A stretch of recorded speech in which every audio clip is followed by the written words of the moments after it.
Front Row Media, in cooperation with East Arkansas Broadcasters, presents On the Front Row with Budro. Phone lines are open now at 930-3776. Toll free at 866-930-3776. First-time callers get free food and a really hard time. Now, here's your host of On the Front Row with Budro, Bud Schropel. Third and final hour this day on the Front Row. Excuse me, powered by Evolve Bank and Trust, everything you never expected from a bank. Presented by Alexander's Machine Shop, your job shop machine shop.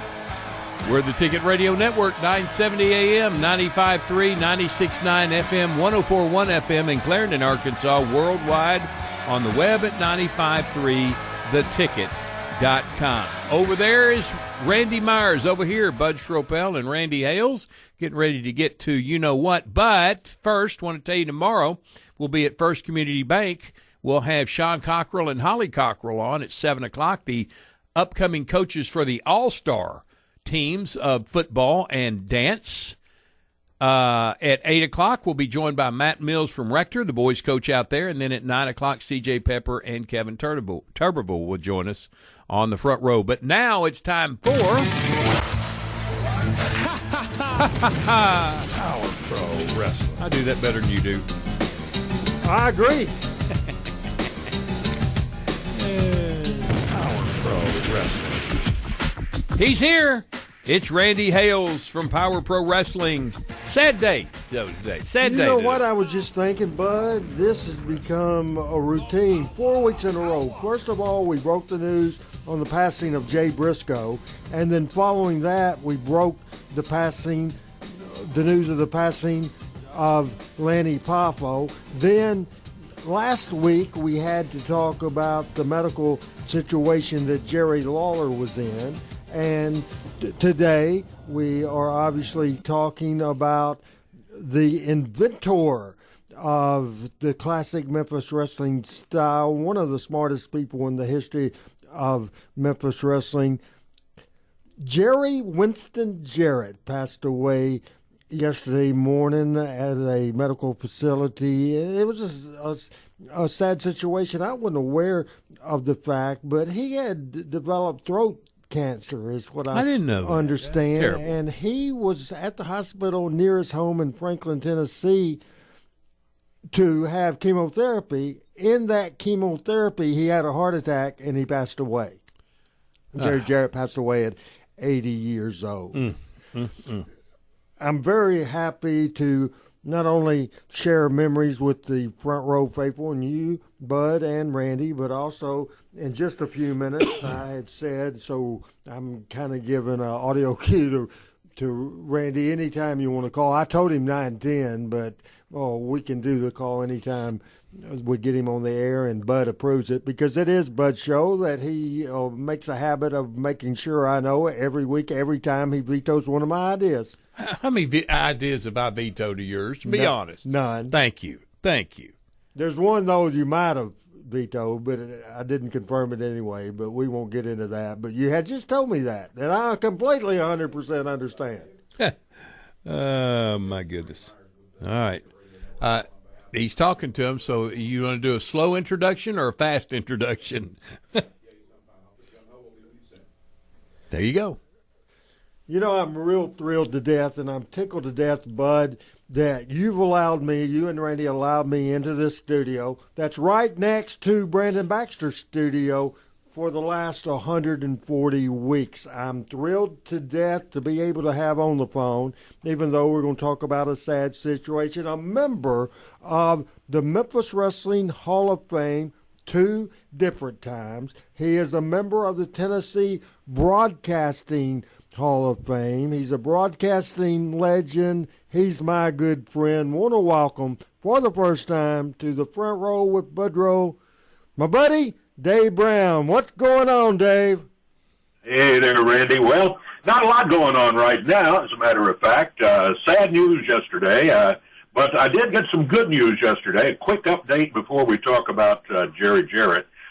Jerry Lawler, a mutual friend, talked to Jerry yesterday, and he continues to improve nicely. So I know all the fans want to know about that. Oh, it's a blessing. It's a blessing, Bud. Anything to start off with? Listen, I think of Jerry Lawler, and I think back to what happened during that wrestling show a couple of years back, and how pretty quickly he recovered from that one. And then this one comes up, and he's already back home. He, as Dave said, he's talking better. He's doing better. He's an incredible guy. He really, really is. He really is. He's at his home in Florida. He's going to be down there. He can't travel for a few weeks, but he's looking forward to getting back to his home in Memphis. Well, Dave, it's good to talk to you today. How have you been doing? Well, doing fine. Staying busy most of the time and enjoying life retired. Yeah, I can't imagine you being retired, though, and just sitting around the house. That doesn't happen, does it? Well, not sitting around the house so much. I do a little bit of that, but I've got several things going on. But a night like maybe coming up tonight, I am so glad I'm retired because I don't have to spend the night at the television station. You getting some weather tonight, Davey? There's probably going to be some weather tonight. They've put us under an enhanced risk for severe weather, which out of 5 is a 3, and it's possible that stuff could happen. You know, one of the things that I want to let everybody know, and I've said this before and said on my social media, I love Ryan Vaughn at Channel 8, and I love the people that do weather here at this station. But just a couple of weeks ago, I had a Uber trip to Memphis, and I was a little worried about the weather. I don't call Ryan Vaughn. Don't have his phone number. My personal weather guy is Dave Brown, and he basically didn't answer the phone, but then he called me back immediately, but I was in the grocery store, so he left a voicemail. And, Dave, that voicemail, I played it to my buddy Adam Dunn and other people, just gave me chills. You must have been looking at that computer, man. It was like the good old days at Action News 5. I appreciated that advice, and you told me it was safe to make that trip, and I did, and I made it home safe. I appreciate it. Very good. Glad to help out there, Randy, and, we're never wrong. Oh, no, absolutely wrong. And certainly one of the false narratives that somebody broadcast, and Dave will agree with me that it was a false narrative. Said one time Dave missed a forecast, which he didn't miss anyway, ever in his entire career. But a guy came in to the studio and punched Dave I was just in thinking the about face, and that did not happen. So you can verify that for me, Dave. That did not happen the way that story. I've heard at least, I would say at least 30 versions of that story, maybe more, and none of them are true. It's only partly true. Guy came into the television station and go from there, but had nothing to do with me, had nothing to do with the weather, had nothing to do with the wrestling. All right, Dave, you go all the way back to the very beginning, for me anyway, moving back to Memphis in 1972, and wrestling was on Channel 13, and you were involved in it, and Jarrett was involved in it, and you go right back to the beginning of Jarrett in the Memphis wrestling promotion. Yeah, I started doing commentary with Lance Russell on Channel 13 in January of 1967. And, of course, a few years later is when Jarrett and Tojo came in as a tag team, and they became a big part of the promotion. Yeah, it's just an interesting situation when you go back. I watched wrestling on Channel 13, and we will talk about Jerry Jarrett. But one of the things I remember, Dave, I loved you because certainly you were on the wrestling show, and I watched that. But I discovered you on Channel 13, especially in the summer when I wasn't at school. You hosted the Dialing for Dollars movie on Channel 13. What years did you do that, Dave? I did Dialing for Dollars beginning. I went full-time from radio into television in October of 1968. So I did Dialing for Dollars from then up until about 1973, 4, something like that, when Joe Dyer took over. They promoted me to chief meteorologist, so I couldn't get there at 7:30 in the morning and stay there till 11 o'clock at night. So somebody else took over Dialing for Dollars. When did the weather gig start at Channel 13? Then, of course, you moved to Channel 5, and there with Mason and also with Jack Eaton, the whole crew. But what year was that, Dave, that you started doing weather? I started doing weather on the noon news in May of 1972. And then I think it was probably maybe January, February, March of 73. They wanted me to become the chief meteorologist and do the big shows early evening and late evening. But you never got away from the wrestling. You never got away from the wrestling. No, never did. I enjoyed it. It was good. And you could never do that these days. The bosses would never permit it. But wrestling was the first TV I ever did. And I could just divorce myself from weather on Saturdays and do the wrestling show. And the audience went right along with it, which tells me that a lot of times consultants for television news don't know their audience near as well as they claim to, because it worked for me, and if it worked for me, I don't say it'll work for everybody, but it'll work for other people too. Dave, tell the story to our listeners here on the Front Row with Budro as you're on the right fiber hotline. Tell the people how Lance Russell came to you and approached you about doing television, and he was a program director at Channel 13. He was the program director in addition to hosting the wrestling show every Saturday. He was the number 2 man in the building right behind the general manager. And I was on the radio one Saturday afternoon doing my radio show, and he came in and sat down and he said, Davey, he said, the guy who's helping me on the show, his name was Dale Mullins, he said, Dale is leaving. He's going back to his hometown and work at the radio station there. I need somebody to help me out on the show on Saturday. He said, I don't know how you feel about wrestling. I don't know if you love it, hate it, or don't care one way or the other.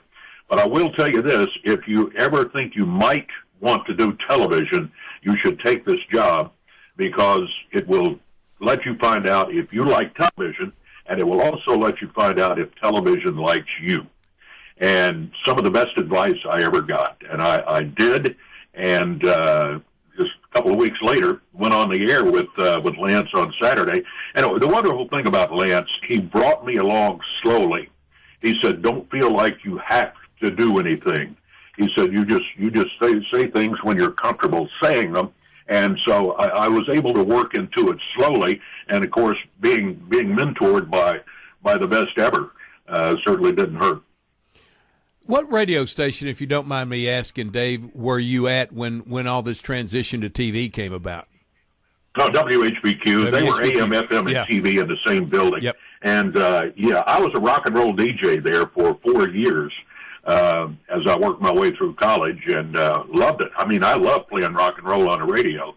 But I decided it was time to try something else, and thank goodness television worked out. Well, that was Wink Martindale. Did he come through there? He did.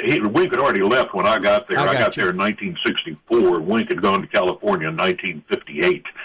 Jack Parnell was my radio mentor there. George Klein, my good buddy, and several other guys. Yeah, Bob McLean came through there. I remember he was on the air when I first moved back to Memphis. I loved his morning show. It was way before Rick Dees ever thought about being Rick Dees. Yeah, that's very true. Rick was in North Carolina at the time.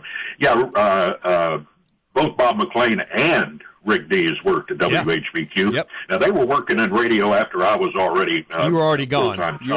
You were already gone by then. But wow. But we were in the same building, so I saw them all the time. You know, I never thought the FM stuff would work. I always thought AM was the babe, and it never was going to be any good. This FM thing, that's going to be a fly-by-night thing. I believe I was kind of wrong on that.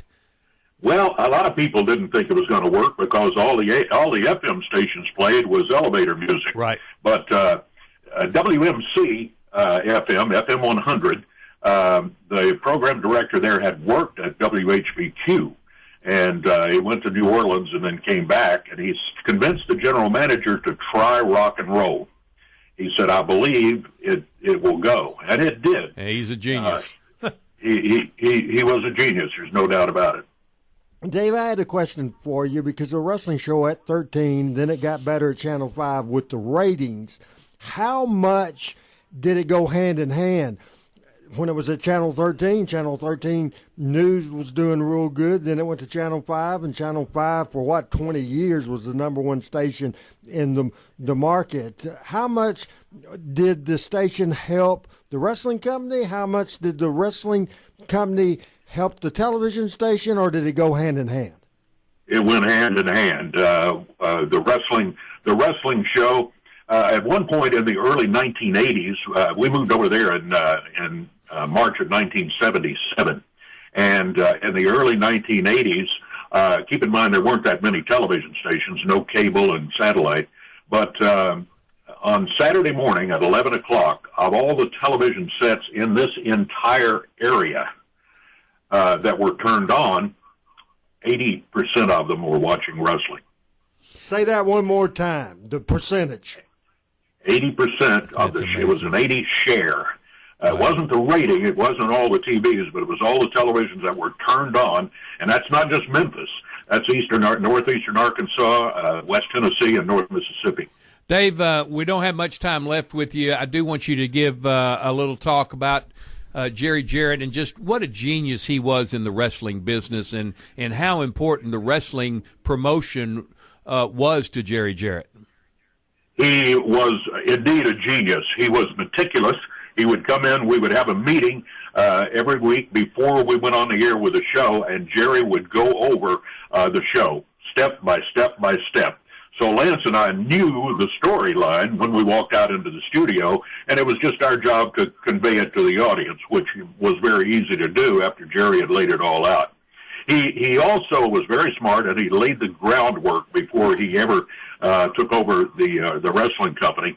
He got first Jerry Lawler on his team, and then he got commitments from virtually all the other wrestling stars, other than Jackie Fargo and Tojo Yamamoto. They didn't come at first, but he got all of them set up, and then when he started his company, he went to Channel 13 first.